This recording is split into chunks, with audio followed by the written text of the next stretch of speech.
शहर के किनारे एक पुराना पागल खाना था। नाम था अंधेरी आश्रम। यह पागल खाना कई दशकों पुराना था और बंद होने के बाद भी उसकी खौफनाक कहानी गांव में फैल गई थी। गांव वाले कहते थे कि वहां रात के समय अजीब आवाजें आती हैं, हंसने रोने की, चीखने चिल्लाने की। कई लोग कहते थे कि वहां बंद मरीजों की आत्माएं भटकती हैं, लेकिन यह सब अफवाह है या सच, ये जानने के लिए कई लोग वहां गए और लौटकर कभी वापस नहीं आए। रवि नाम का एक युवक, जो डर भय में विश्वास नहीं करता था, ने तय किया कि वह इस रहस्य का पर्दाफाश करेगा। उसने अपने कैमरा, टॉर्च और एक रिकॉर्डिंग डिवाइस लेकर पागल खाने में प्रवेश किया। दरवाजा धीरे धीरे चर्र चर्र की आवाज के साथ खुला। भीतर अंधेरा और ठंडी हवा थी। दीवारों पर पुरानी तस्वीरें, टूटी कुर्सियां और बिखरे दस्तावेज, यह सब बताते हुए आवाज में रहस्यमयपन था। रवि ने महसूस किया कि यह जगह सिर्फ सुनसान नहीं है, यहां किसी की निगरानी है। आवाज में तनाव था। रवि पागलखाने के अंदर गहराई में गया। जैसे जैसे वह आगे बढ़ा, उसे धीरे धीरे सुनाई दिया, मदद, मुझे मदद चाहिए।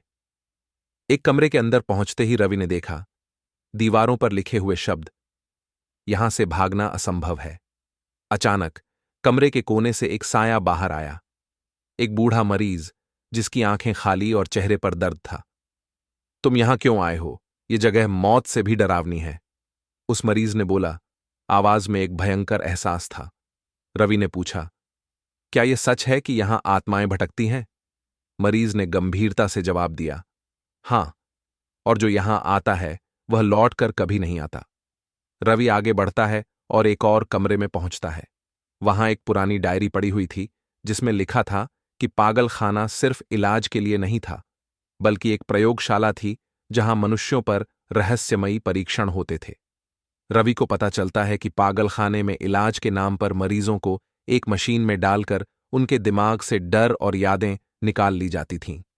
लेकिन जो लोग उस मशीन में फंस गए, उनकी आत्माएं पागल खाने में बंद हो गईं।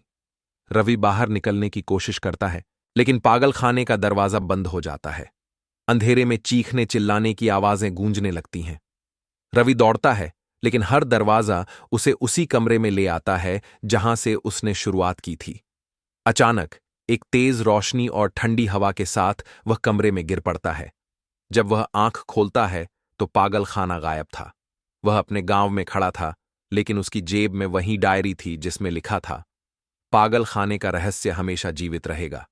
रवि समझ जाता है, यह सिर्फ कहानी नहीं, एक चेतावनी थी।